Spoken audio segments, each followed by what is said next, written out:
मित्र जी के चरणों में डालेंगे। सुकंत जी घबरा गए, बोले, महाराज आपने हमें फंसा दिया। हम तो साष्टांग प्रणाम कर लौटने ही वाले थे। आपने ही कहा था कि बस हाथ जोड़ देना। नारद जी बोले, हमें क्या पता था कि बात इतनी बिगड़ जाएगी।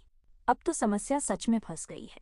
सुकंत की आशा, हनुमान जी का सहारा। सुकंत जी रोने लगे, प्रभु अब कैसे बचे?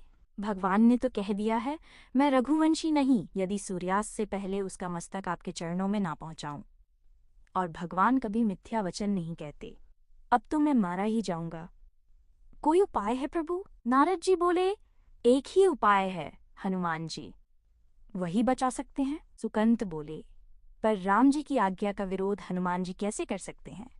और फिर हमारी पहुंच भी कहाँ है हनुमान जी तक? नारद जी बोले, हनुमान जी को यदि कोई राम जी के अलावा आज्ञा दे सकता है तो वो है माता अंजनी।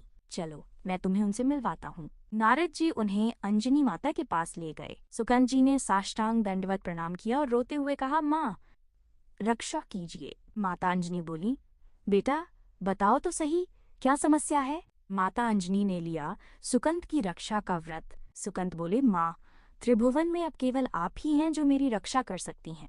एक राजा मुझे मारना चाहता है। माता अंजनी ने कहा, मेरा पुत्र महाबली हनुमान है, यदि मैं उसे आज्ञा दूं तो वो कभी मेरी आज्ञा का उल्लंघन नहीं करेगा। जाओ मैं तुम्हारी रक्षा का व्रत लेती हूँ। नारद जी मन ही मन प्रसन्न हुए, काम बन गया। अब भगवान के नाम की महिमा प्रकट होगी। हनुमान जी से माता अंजनी ने कहा, बेटा मैंने इसकी रक्षा का व्रत लिया है। हनुमान जी बोले, आपकी आज्ञा मेरे सिर आंखों पर। त्रिभुवन में कोई ऐसा पैदा ही नहीं हुआ कि मेरी माँ किसी की रक्षा का व्रत ले और वो उसे मार दे। कौन राजा है जो इसे मारना चाहता है? सुकंत ने हाथ जोड़कर धीरे से कहा, भगवान श्री राम। हनुमान जी सुनकर सन्न रह गए। क्या?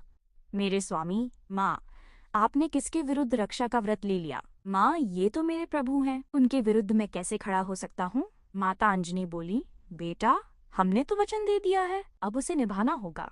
हनुमान जी बोले, चलो एकांत में चलो। वे सुकंत को एकांत में ले गए। संध्या का समय निकट था, सूर्यास्त होने ही वाला था। हनुमान जी बोले, अब बस एक उपाय है, तुझे अपनी हर श्वास में राम नाम जपना होगा। जहाँ राम नाम रुका वहीं भगवान का बाण तुझे समाप्त कर देगा।